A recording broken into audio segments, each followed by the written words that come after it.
Bapak semua, orang tua saya, abang-abang saya, teristimewa segenap pengurus masjid dan mushola sekelurahan Kebagusan, bilhus dirahmati Allah Subhanahu wa Ta'ala.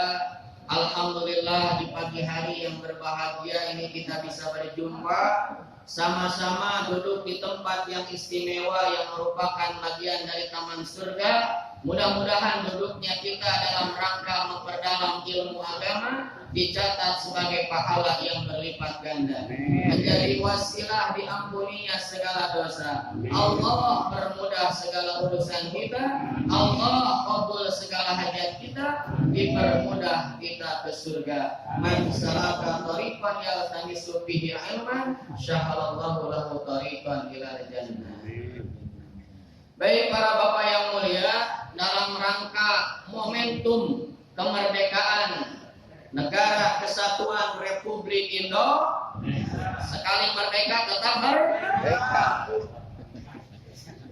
Ya, walaupun sekarang udah berada di pekan terakhir, namun semangat terus mengalir. Ya, perjuangan belum berakhir.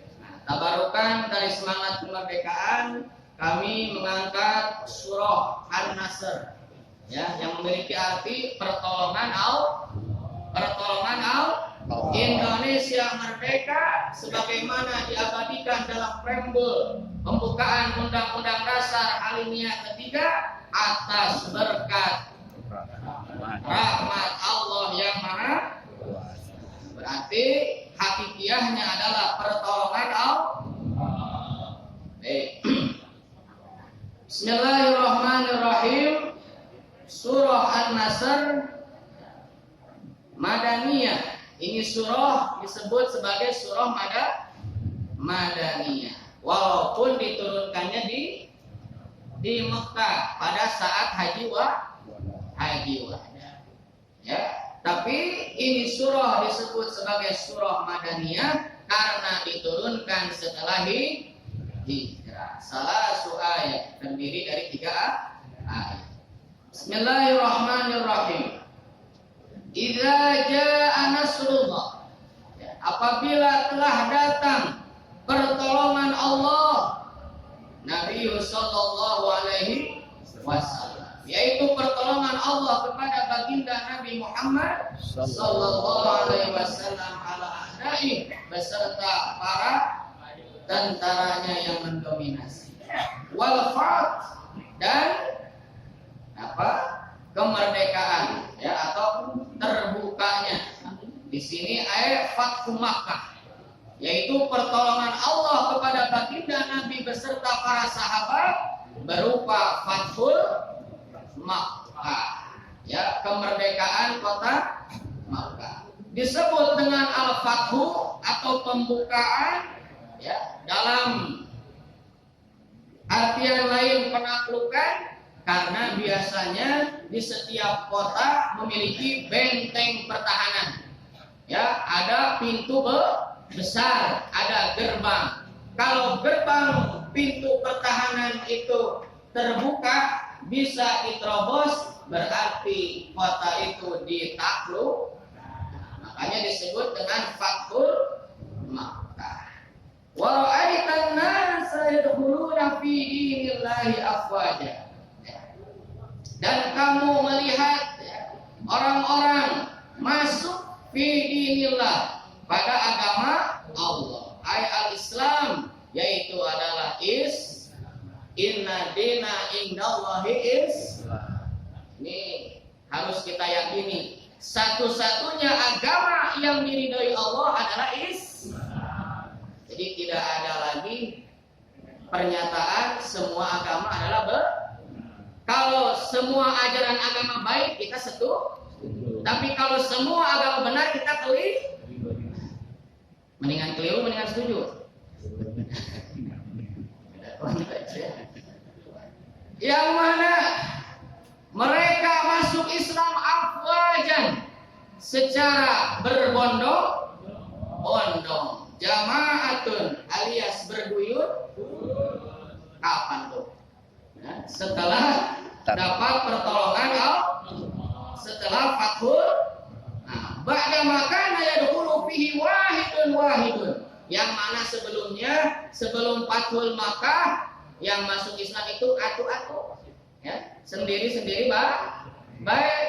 Tapi ketika sudah ditaklukkan Mekah, maka mereka masuk berbondong. Kenapa? Karena sudah merdeka, tidak ada tekan, tidak ada ancam. Makanya kita perlu bersyukur. Indonesia sudah merdeka, bebas dari segala ancaman. Nah, begitupun ya orang-orang Mekah, ya, mereka itu sudah tertarik, terpincut dengan akhlak baginda Rasul, tapi mereka masih ada ya, ancaman, masih ada tekanan. Siapa yang masuk Islam, taruhannya adalah keluar. Tapi ketika Mekah sudah merdeka, mereka berbondong-bondong masuk Islam. Wazalika ba'da Fathul Makkah, ya, dan itu terjadi setelah Fathul Makkah. Ja'ahul Arabi, bahkan orang-orang Arab datang min aqtaril ardi, dari berbagai penjuru negeri. Karena kan orang Arab suka ngapain, Pak? Ya, musafir, suka melakukan perjalanan apa? Bisnis alias mereka senang dagang ke berbagai negeri, melakukan perjalanan. Tapi ketika Mekah sudah dimerdekakan, mereka berbondong-bondong datang masuk Islam. Mereka taat sepenuhnya. Nah, kemudian diceritakan juga mereka itu menantikan kebenaran Muhammad sebagai utusan. Kenapa? Karena kalau Mekah bisa ditaklukkan, berarti membantah bahwasanya siapa saja tidak bisa memasuki kota Mekah ketika ada kezaliman dan kesesatan. Mereka ada keraguan, ya, ketika Abraha mau menguasai Ka'bah, maka Allah kirim pasukan ababil sehingga tidak bisa. Makanya ketika Muhammad benar sebagai nabi, sebagai utusan Allah, pasti dia akan datang bisa menguasai Mekah. Akhirnya ketika sudah Fathul Mekah, bulat yakin mereka bahwasanya Muhammad sebagai nabi dan utusan. Fasabbih bihamdi rabbika wastaghfir. Maka bertasbihlah, memuji Allah, bihamdi rabbik, ay mutalabbisan bihamdi, yakni dengan mengucap alhamdulillah. Tapi mengucapnya tidak satu kali atau satu saat keadaan doang, melainkan mutalabisan, dipakai kayak baju, nempel terus. Makanya lisan basah dengan memuji Allah, wastaghfirhu, dan minta ampun kepada Allah. Innahu kana tawwab, sesungguhnya Allah Maha penerima taubat. Wa kana sallallahu alaihi wasallam, dan sesungguhnya baginda Nabi ba'da nuzul hadhihi surah, ya, setelah diturunkannya ini surah, yaqsuru min qauli subhanallah, beliau sering-sering atau memperbanyak mengucap subhanallah wa bihamdihi astaghfirullah wa atubu. Yang diringkas pada Habib Ali menjadi subhanallah wa bihamdihi subhanallah bil alim sama saja esensinya. Nah, ketika turun ini surah, salah satunya ada cerita Sayyidina Umar bin Khattab, ya, beliau punya firasat. Akhirnya beliau bertanya kepada para sahabat, ya, bagaimana tafsiran kalian berkenaan dengan turunnya ini surah? Ya, mereka berkata sebagaimana ayatnya. Ya, dengan turunnya ini surah, ketika Allah sudah memberikan pertolongan, maka kita harus memperbanyak mengucap alhamdulillah, harus memperbanyak tasbih, harus memperbanyak istighfar. Tapi pada saat itu Sayyidina Umar bin Khattab nuyun, bahasa Betawinya apa ya, gandeng, ya, menggandeng anaknya, yaitu Abdullah ibnu Umar, yang akan menjadi ulamanya di kalangan sahabat. Apa kata Ibnu Umar ya ketika ditanya oleh bapaknya Sayyidina Umar, menurutmu gimana Tom? Karena masih kecil. Ya. Ternyata pendapatnya beda. Kalau tadi sesuai dengan redaksi, kalau Sayyidina Abdullah Ibnu Umar bilang ini mah pertanda bahwasanya usia Rasulullah tidak lama. Dengan turunnya ini surah yang diyakini sebagai surah terakhir, ya, bukan ayat terakhir, ya. Karena kalau ayat terakhir kita sudah hafal semua. Al-Maidah, Al-Yauma akmaltu lakum dan seterusnya. Nah kemudian di sini pun ya, Syekh Jalaluddin Al-Mahali menyatakan wa ulima biha annahu qad iqtaraba ajaluh. Ya, diketahui dengan turunnya ini surah bahwasanya sungguh telah dekat ajalnya baginda Rasulullah. Wa kana fathu Makkah fi Ramadan, dan Fathul Makkah itu terjadi pada bulan Ramadan. Sanah saman yaitu pada tahun 8 Hijriah. Ya.